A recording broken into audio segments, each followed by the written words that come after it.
Let's move on to the next industry presentation by Mr. Samit Singhai, co-founder TruScholar. Can we give sir a big round of applause, please? Good afternoon.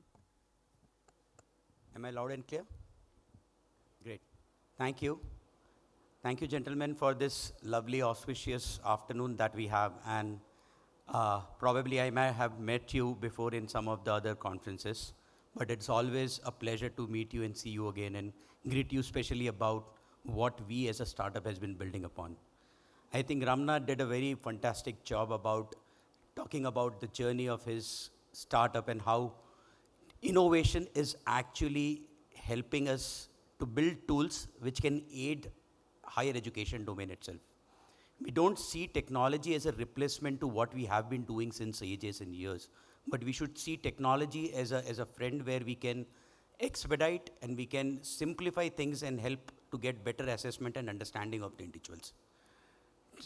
Taking the same concept ahead, today I am very happy to present TruScholar, which is an innovative solution about how digital credentials are taking shape across the globe.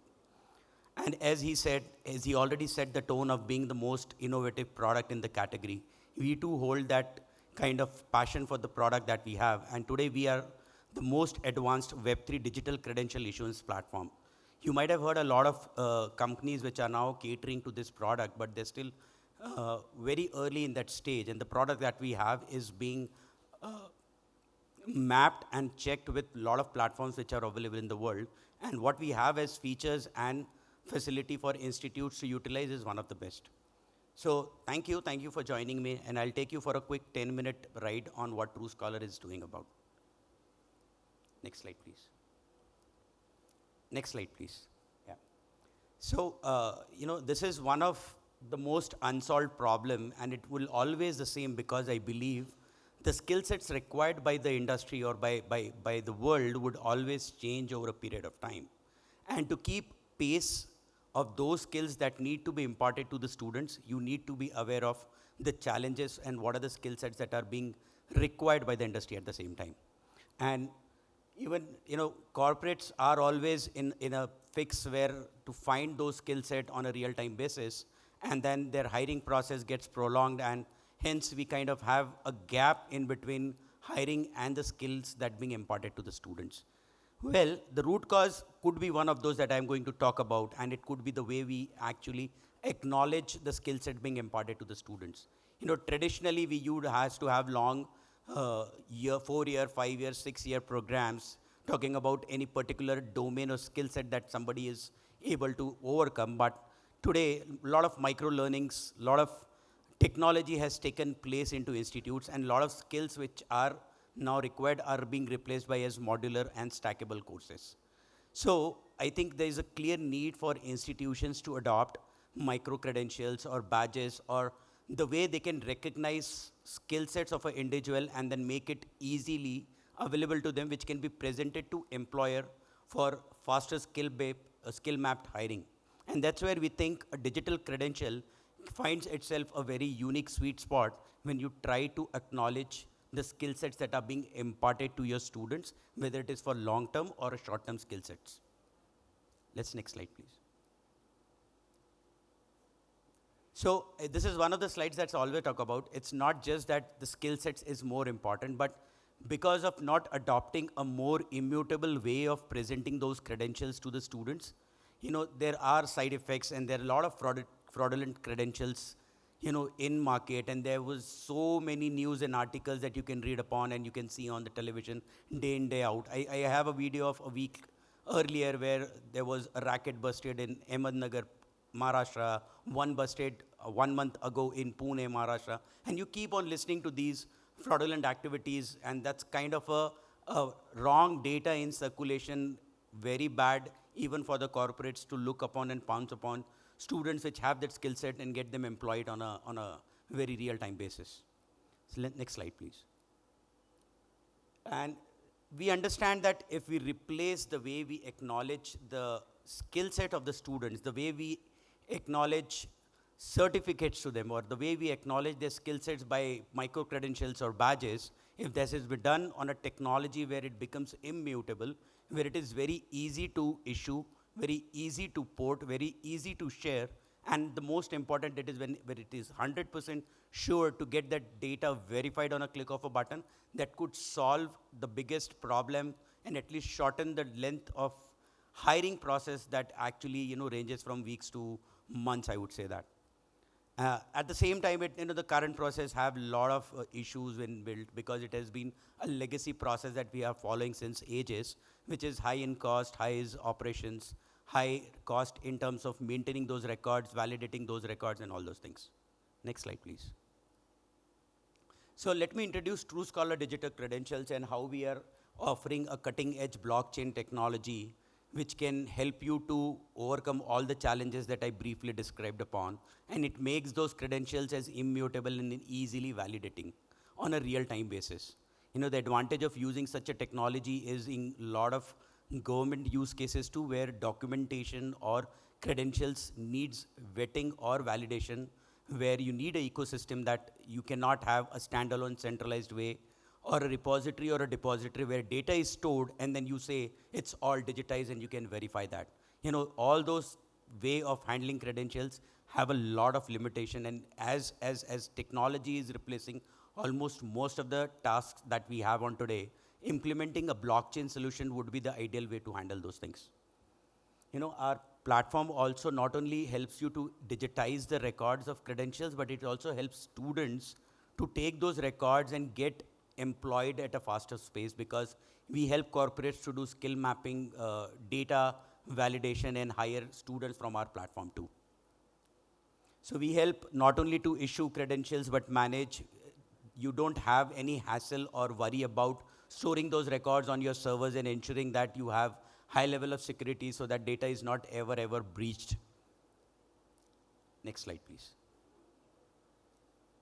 At the same time, you have been discussing since almost last 3-4 years about how national education policy is an implementation tool where universities, higher education, and even K-12 is looking to adopt technology and kind of bring a more flexible, granular, and modular way of learning to the learners of the country. And there are a lot of things which even government is pushing through to help you to digitize, right from the step where you admit students to the step where you actually get them trained and issue a reward, a certificate on maybe now on an annual basis.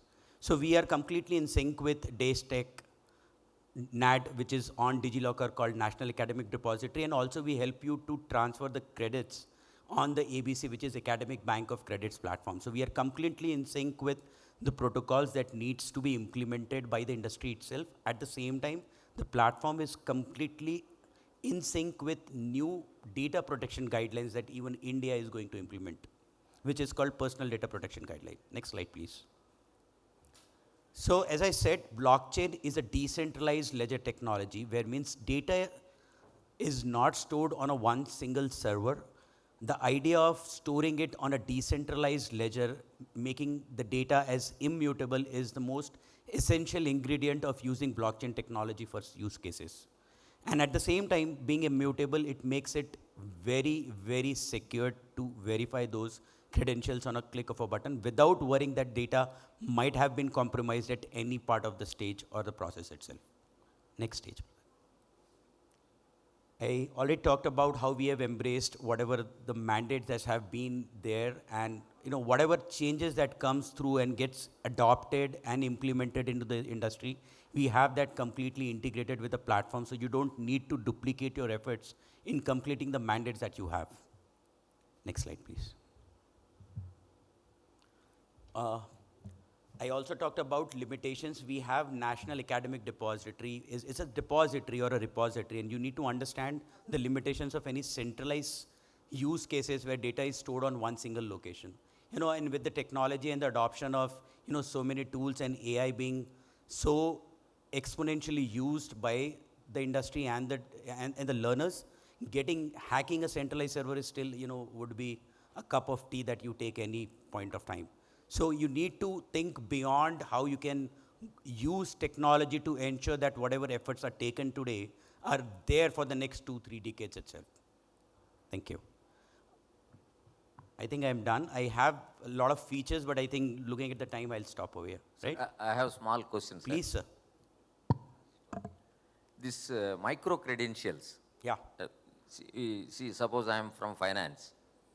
If something like NSC, National Stock, gives some credentials or Yeah. badges, Yeah. they are valued a bit. So how far this companies value a credential given by some other agency like yourself, like TruScholar? Well, certainly. I mean, if you see that an agency or external something outside the higher education domain conducting their specialized courses, it always have a value. And being, if you're talking about NSC, BSc level of a national body which kind of have a huge reputation, implementing a badging program would always mean a lot in terms of its recognition. So if you implement a badging program where you have different level of skill sets and you have something, say, intermediate, beginner, expert, pro kind of certification courses which are small time skills, and you provide a micro credential which would be a digital badge, it would not only help you to build a brand for yourself, but look at the other side, which is the best part of the story is when students or learners learn about the skill set that you're imparting, that means they're going back to the industry, to the corporate, to solve some problem using that skill sets. And that's how corporates would also understand the importance of a badging program being implemented by your authority, which says, yes, if somebody has a proficient level of skill badge from a certain program that you conduct, and if that is in sync with what they read, it's definitely going to help them to get hired fast, right? So that's what is the idea of implementing digital badges, because as a policy initiative, we also believe that you need to have more flexible, granular, modular courses, and having that flexibility even in terms of not just majoring into one specific domain or subject, but learning things which are even apart from your domain is very helpful today. Yeah, is that okay, sir? Thank you. Thank you so much, sir. And I would now like to call upon Mr. Nikunj, General Manager of now, to join us on stage to present a memento to sir. Can we give him a big round of applause, please?